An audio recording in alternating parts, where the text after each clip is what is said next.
Assalamualaikum warahmatullahi wabarakatuh.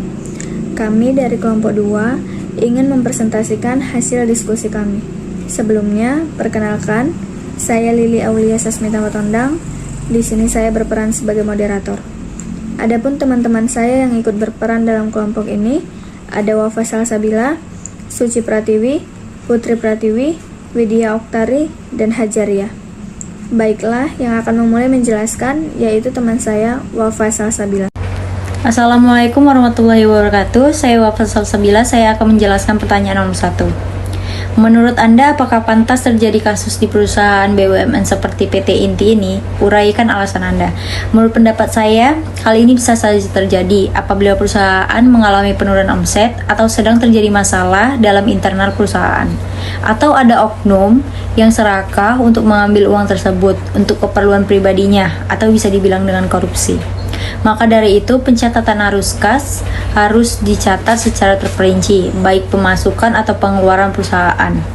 Masalah penarikan simpanan PT Inti yang tidak bisa diambil dikarenakan PT Inti juga harus melakukan pemutaran uang agar perusahaannya dapat berjalan atau tidak bangkrut.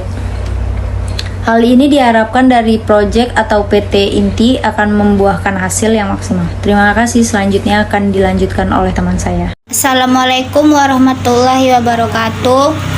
Perkenalkan, nama saya Suci Pratiwi. Di sini saya akan menjelaskan pertanyaan nomor 2. Dari kasus di atas, setidaknya ada 4 faktor yang mempengaruhi pemberian kompensasi. Sebutkan dan uraikan alasan Anda. Yang pertama itu ada cash flow operation atau CFO dan ekuitas perusahaan yang berada di posisi negatif. Kondisi tekanan keuangan yang cukup berat ini sudah terjadi 5 tahun terakhir, terhitung sejak 2014 hingga 2019, di mana laba ditahan pada neraca perusahaan sudah negatif. Yang kedua, karena masalah arus kas perusahaan sehingga memiliki simpanan di bank yang tidak bisa diambil untuk membantu likuiditas.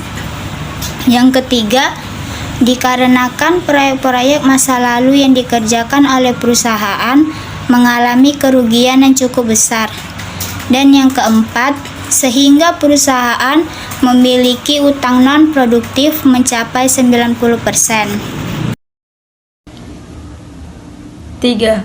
Menurut Anda, apa tindakan yang pantas diberikan kepada PT Inti yang sudah 7 bulan tidak memberi gaji kepada sebagian karyawan? Solusi yang muncul pertama meminta bantuan dari BUMN lain, yaitu PT Telkom, Perserut, TBK agar bisa menambah proyek kerjasama dengan PT Inti. Solusi diharapkan bisa memberikan aliran dana masuk ke PT Inti, apalagi sebagiannya kedua perusahaan negara itu sudah pernah menjalin kerjasama di bidang rantai pasok pengadaan infrastruktur telekomunikasi. Kedua, Kementerian meminta Bank BUMN yang menyimpan dana PT Inti agar bisa segera mencairkan simpanan perusahaan. Assalamualaikum warahmatullahi wabarakatuh. Saya Widya Oktari. Di sini saya akan menjawab pertanyaan nomor 4. Adapun pertanyaannya yaitu, jika Anda adalah staf ahli dari Menteri BUMN, apa saran yang Anda ajukan kepada Menteri agar kasus seperti ini tidak boleh terjadi? Apalagi pada perusahaan BUMN yang masyarakat sudah tahu sangat profitable. Jawabannya menurut saya ialah tindakan yang akan saya lakukan pertama adalah mengajukan kepada BUMN untuk dapat mencairkan dana tabungan yang ada pada 2 bank BUMN tersebut agar dapat melunasi tindakan tunggakan yang menjadi penghalang pihak bank untuk mengeluarkan simpanan PT Inti, serta dapat segera menggaji karyawan yang sempat terhambat. Kemudian melakukan pengajuan perombakan manajemen untuk dapat memperbaiki sistem yang sudah salah sejauh ini, sehingga dengan adanya kebijakan baru diharapkan kebijakan serupa tidak terulang kembali. Saya akan menjawab pertanyaan nomor 5. Bagaimana pandangan Anda tentang gaji karyawan BUMN yang jauh besarnya dibandingkan dengan gaji perusahaan non-BUMN? apalagi bila dibandingkan dengan gaji para guru. Jawabannya, menurut pandangan saya, dari segi perusahaan yang mewadahinya yang layak apalagi sekelas BUMN, makanya gaji karyawan BUMN lebih besar daripada guru. Dan gaji karyawan BUMN juga diatur oleh undang-undang dan dasar dan langsung dipantau oleh negara. Sedangkan kita tahu sendiri bahwa menjadi guru di negeri kita kekurangan perhatian dari pemerintah karena hanya memproduksi calon anak bangsa. Sedangkan BUMN memberikan dampak bagi negara berupa pajak ataupun barang produksi yang menguntungkan negara. Demikian tadi presentasi dari kelompok 2. Mari kita mengucapkan Alhamdulillahirabbil alamin.